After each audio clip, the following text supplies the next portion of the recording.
Okay guys, so no messing about on this one with intros, we're going to get right into this. So here we are cutting up all the material for our main carcasses.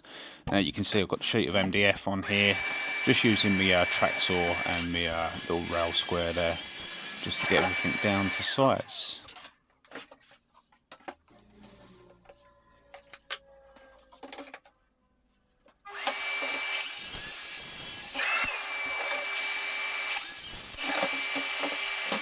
Okay, so that's the main components out now, so I'm just starting to rip up my smaller components. Now we've got the sheet down to a more manageable size.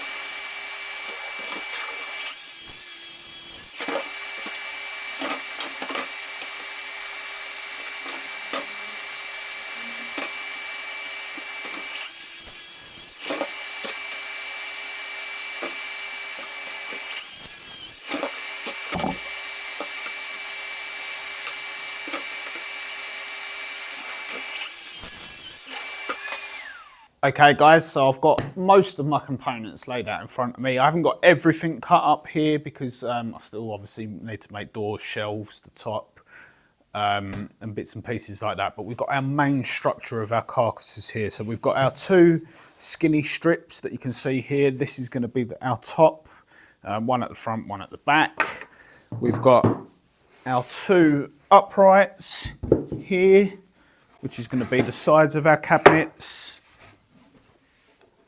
And then we've got the base, or the pot board, this would be traditionally called, of our cabinet there. Now with these are going to sit on feet, and obviously we've got them two pilasters that are going to run down the sides as well. But what I want to do now, before we start assembling this, because we're pretty much ready to assemble, is I want to just put some adjustable shelf pins in here. And the way I go about that is I find the center point of my internal cabinet, drill a hole in there 2 inches from the edge, but this will make more sense, and then I go 2 inches either side from that, so 50 mil either side of that, and it just gives you a little bit of variation in the cabinet for an adjustable shelf. So we'll get them all marked out and cut out and drilled, and then we'll be ready to go.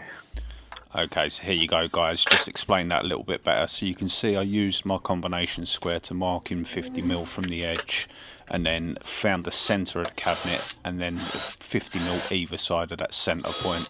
And I'm just using a 5 mil drill bit to drill those out. Okay guys, so it's time to start assembling. So screws and glue for this. Not going to go mad with the glue, don't need loads. We're just going to get these put together. Okay, so like I just explained there, we're going to get these put together. So I'm using a 3 mil drill bit and a 3 mil drill countersink bit, sorry, and 50 mil screws here, 3.5 by 50 or 4 mil by 50 mil. And on with the other side here, as you can see, exactly the same process going around here.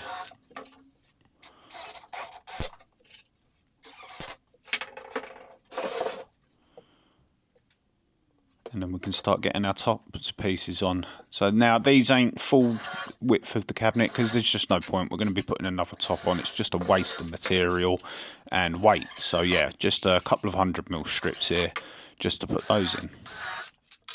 You can see I'm changing out drill bits now because it's such a skinny little bit. We don't want to split that out. It looks rubbish. Okay guys, so there's our main carcass put together. Now this is essentially an alcove unit in itself. Obviously there's a few components missing, like we haven't got doors, no back on it, a shelf, and then some legs on the bottom, but this is the basic carcass. So we're not going to be doing backs on this. I would prefer to be doing backs on it, but the customer has had mold issues before in the past, so she wants these backless so she can just keep her eye on the walls. They have been sorted out, they've been damp proof, of course, and all that, but just for peace of mind, she wants to be able to see the wall behind, which is fair enough. So what I will be doing is securing these to keep them nice and square into the wall themselves. But what we need to do now is obviously we need to put some legs on these, which will be done on site when I go to fit it. You guys will see that, but we need to make some doors, we need to make a shelf, and we need to fancy these up with our balusters that go down the side. I'm not sure if that's the correct term. That's what I've always called them fluted balusters down the side. I might be wrong on that, so don't quote me on it. And if anyone does know what the proper term is, let me know down below. But we're going to start building these sections out now to fancy these up, and then we'll turn our attention to actually making the doors. Okay, so here we are on the saw. I'm ripping up 70mm strips now. That's going to make up the front of our pilasters, they're called, by the way. So yeah, just getting them ripped up on the saw here. Right, you guys have just seen me rip these up. These are 70mm wide, but you can make them whatever size you want to make them. I think 70mm is a nice compromise. So these are 800mm long, which is going to be the overall unit with the plinth, but we don't want our fluting to go all the way down to the floor. What we want to do is have the plinth space plus 40mm at either end, or I might do 30mm at either end actually for our fluting, just to give us a nice size. So imagine this is going to be the top of our unit. We'll come down our 30mm. Yeah, I think 30mm looks nice. And then the length of our unit or our door is going to be 650mm, and then we want to measure back 30mm. So that's 620mm. So our flutes are going to run between there and there. So that just looks like a nice compromise, and the reason that we step up at the bottom as well is just so it matches in nicely with our top rail and our bottom rail on our doors. So to mark these out, what we want to do is find our centre, mark our centre point and put a flute down the middle of that. I'm going to go for 3 flutes on these, so then the gap either side of that I'm going to split in half. Okay, yeah guys, so you can see me marking that out now. So just the centre of the board and then split that in half again and mark those out.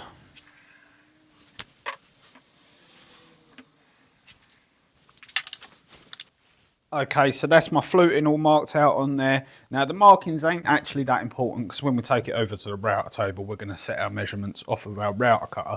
And this is the cutter I'm going to use here. It's not a massive one, but I don't want a massive detail on this. I just want a small detail. So I'll get the router table all set up and then we can run this out. Okay guys, so I've got my router table all set up. I've got my bit in the router, and I don't know how well you guys can see this, but I've got a stop and a start mark on there. So what I can do is drop my wire block on, come back to my start line, run my piece right the way through, and then stop at my stop line there, and then lift off. What I'm going to do is I'm going to run all the middle ones first and then set for the outside too, so I can do all of that. Okay guys, so yeah, I'm going to run them all through here. I've got the centre ones all set up here, running them through first, and then you'll see me in a second. I'll reset that fence just to do the other two. Now I've got to do them, you might wonder why I can't just turn it round, and we can't turn it round purely because we've got a different height from the top and the bottom. So yeah, we've got to reset the fence to do the 2 outside ones, just making sure we get them even. We don't want them to be out, so taking our time, making sure everything's nicely set up.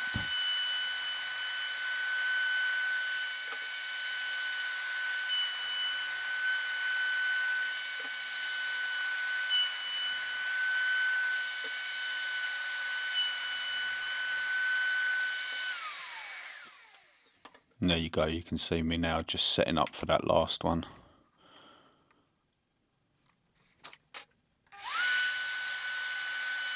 And then run that one through.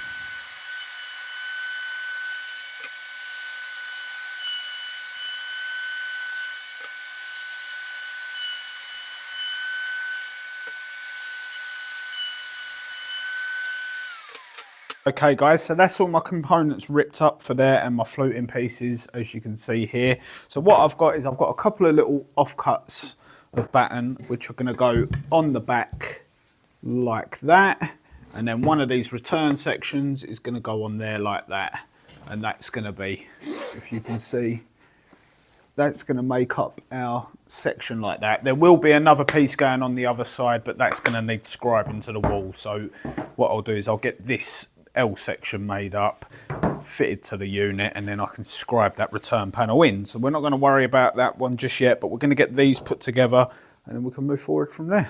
Okay guys, so yeah, we're just using PVA to put these together, and then we're going to be using a little bit of mitre bond here just as a temporary clamp while that glue goes off.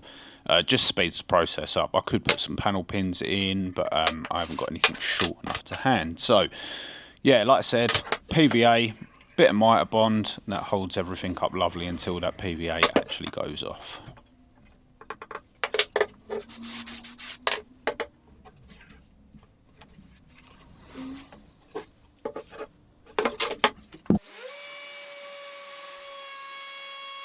Okay guys, and now we're actually jumping ahead a little bit and we're getting onto the doors here. So I have got a new router cutter that I'm using for this.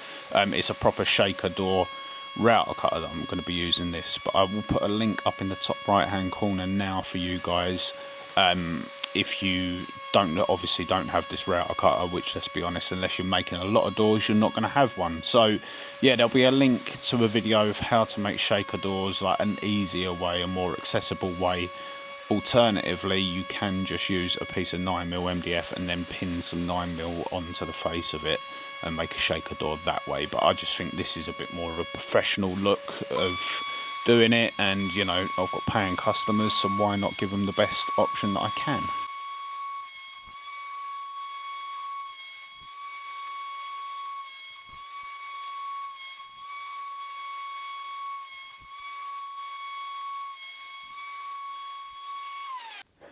Okay guys, so here's all my components for my doors. So you can see I've got my 2 rails here. I've actually got to break them little bits off there, but they're all, I suppose you would call it a tenon really. And then my rails, they're all grooved out. And then I've gone ahead off camera and just cut myself some panels to go in the middle of them. So we're going to get all of these glued up now. And then we're not a million miles away before we go and fit these. Okay guys, so plenty of glue in here, and I know I'm going to get comments about gluing right the way down it. We're in MDF, we're not going to get any movement on this at all, and if it does move, it'll all move at the same process. So you can glue the full width of the panel. If you're doing anything in a solid timber, you obviously wouldn't want to glue your panel in, you would leave your panel floating. But yeah, getting everything assembled together and then just making sure everything's nice and lined up. I actually got the wrong panel there, so we swapped that over because we're making 2 different size doors.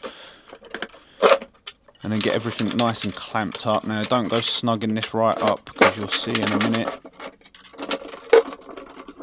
Just as I'm about to check this for square, we're actually not sitting square, so we don't want to snug everything right up just yet. But we're going to do a corner to corner test, and you can see I'm only out by about 1 mil, but we've got plenty of time to play with this. So just adjust the clamps accordingly, just to make sure everything comes up nice and square.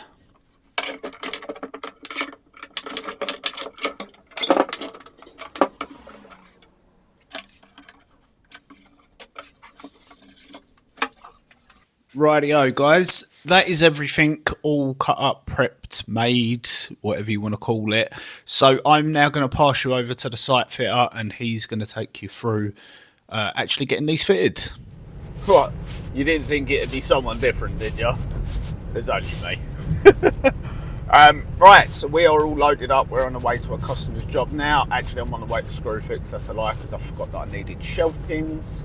So I'm going to pick them up, and then I'm going to be on the way over to the customer's house. So this is like day 2, if you like. Do you know what I mean? Yeah, day 2 is going to be the install. So we're getting that done. But yeah, I'm not going to bore you guys with showing me in Screwfix and all the rest of it. I don't think you guys need to see that. So I will see you guys over at the customer's house in 3, 2, 1. Okay, so yeah, here we are in the house itself. Now we're going to be starting off by getting the feet screwed onto the unit itself. You can build a ladder frame for this, but I just find using these kitchen feet, they're cheap and they're easy. So we can get all of them installed. And then just check that the unit's nice and level. Working our way around now. I have got my laser level set up at the top, but while I'm on the floor just doing the initial level up, I find it easier to use this. And then in we go with our fluted pilasters here. Just a couple of screws to hold them in place.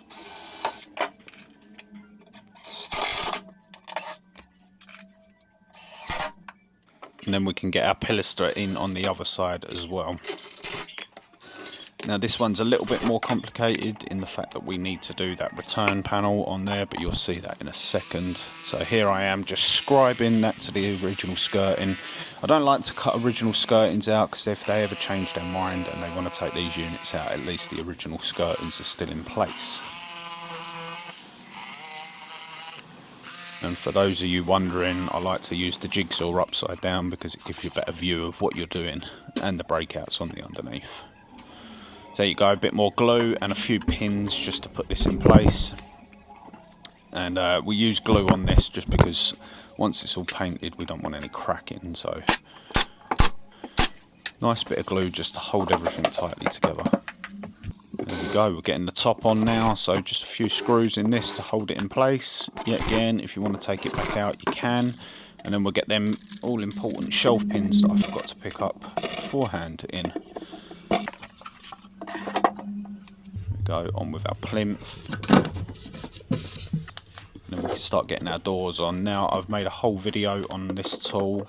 I'll put a link to it in the top right left hand corner, right hand corner now. Okay guys, so that's the first unit in. Obviously I'm not going to film putting the second unit in because that's kind of pointless, it's the same process. But what I am going to film now is putting some shelves in. So we've got a floating shelf here and a floating shelf here to go in, so I'm going to film them now. Okay guys, so we've got some decent glue here and we're actually using pins to put these in. Now you can test this for yourself. If your pins aren't penetrating the wall properly, it's not going to be good enough, but the pins are going to do a good enough job for this, especially with what she's going to be putting on the wall. And because we're enclosed on 3 sides, this is going to be more than strong enough to hold these shelves up.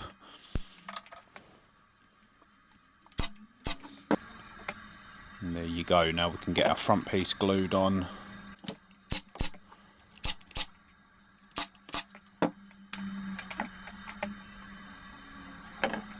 Just using glue just to make sure this frame's nice and strong.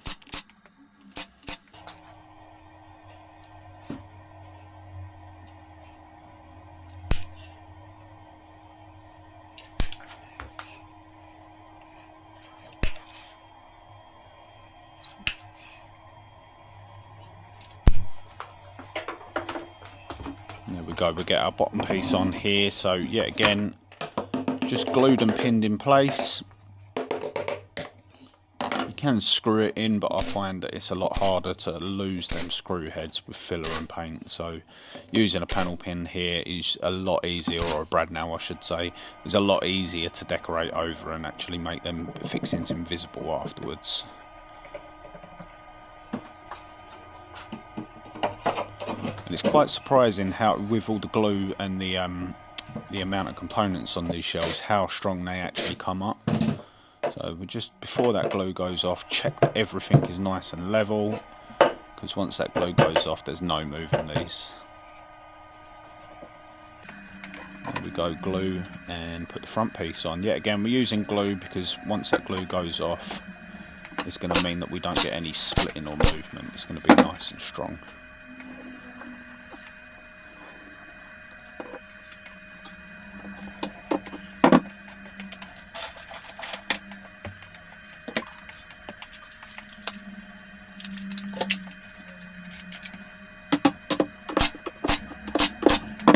And there we have it guys, that is everything installed. Obviously I've still got to do the other side over there, but I'm going to do that off camera. I didn't want to bore you guys with watching me repeating the same process over there. But that's it, that's all looking good. I've obviously got to go round and decorate his caulk and sand and everything, but wanted to keep this one, it's already getting a bit of a long video, so I wanted to keep it at that. So let me know below guys what your thoughts are. I really like these fluted pilasters, that's what they are by the way, pilasters. Really like how they turned out. Love how the doors have turned out with that new router cutter system that I've got. So yeah, I'm going to leave it there guys. I want to say a massive thank you to my members. They're the guys along the bottom of the screen now that you can see. But I'm going to leave it there guys. If you guys got anything from this video at all, please hit that like button for me. It massively helps me out. Subscribe because you're not going to want to miss the next videos. But I'll see you soon. Take care.